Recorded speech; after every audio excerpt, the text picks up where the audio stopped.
বিশেষ দিনটা একটু বিশেষভাবে পালন করার মতো সৌভাগ্য আসলে সবার থাকে না। গতকালকে বিকালবেলা আমার মনটা তেমন একটা ভালো ছিল না। কি সুন্দর বাইরে মেঘ হয়েছে, একদম অন্ধকার হয়ে গেছে, ঝড় বৃষ্টি শুরু হবে। ভাবলাম এক কাপ চা করে নিয়ে আসি, বারান্দায় বসে বৃষ্টি দেখতে দেখতে চা খাবো। চা করে নিয়ে আসলাম, সত্যি মনটা অনেক খারাপ ছিল। বারান্দায় বসে বৃষ্টি দেখতে দেখতে চা খেলাম। তারপরে ভাবলাম একটু সাজুগুজু করি, মনটা ভালো লাগবে। একটু সাজতে মন চাইলো, সাজলাম।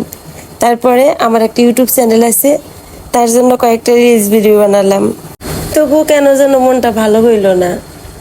রিলস ভিডিও বানানো শেষে চুপচাপ নিজের রুমে শুয়েছিলাম। এর মধ্যে হঠাৎ করে দেখি আমার বড় যা ফোন দিছে। ফোন রিসিভ করাতেই সে বলল, কি ব্যাপার, এখনো পর্যন্ত আমাদেরকে ডাকলা না? আমরা ভাবলাম যে কেক কাটবা, কত কি আয়োজন হবে, কোনো খবর নাই, বসে আছি অপেক্ষা করে। আমি বললাম, কিসের জন্য ডাকবো? বলে, আজকে তো বিবাহ বার্ষিকী তোমাদের, সেই অপেক্ষায় বসে আছি। তাই বললাম, আপনার দেবর তো কোনো আয়োজন করলো না, আমি কিভাবে করব, কি করব আমি? শুয়ে আছি চুপচাপ।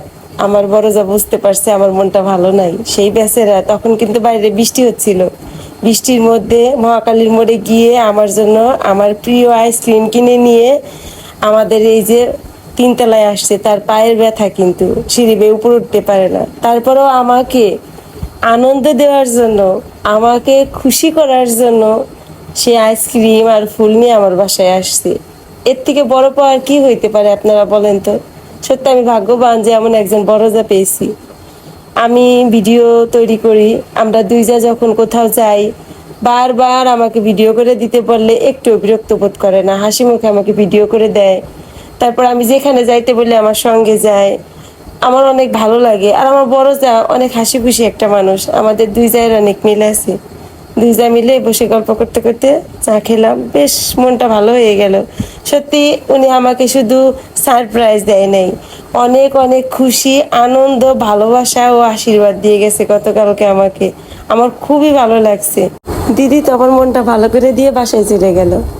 তারপর সে চলে যাওয়ার পরে আমি, আমার দুই ছেলে, আমার ছোট বোন আসছিল, আমরা চারজনে মিলে বসে গল্প করতেছি।